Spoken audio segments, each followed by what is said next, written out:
டேய், நான் எல்லாத்துக்கும் துணிஞ்சுதான்டா வந்திருக்கேன். உசுரா நினைச்சு வளர்த்த என் தங்கச்சி வாழ்க்கைய நாசம் பண்ணானே உன் மாமன். அதுக்கு யாரா பதில் சொல்லுவா? நான் சொல்றேன்.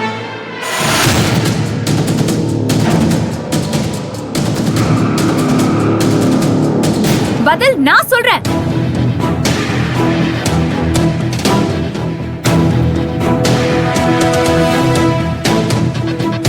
உங்க குடும்பத்துல யாருக்குமே மனசாட்சியே இல்லையா?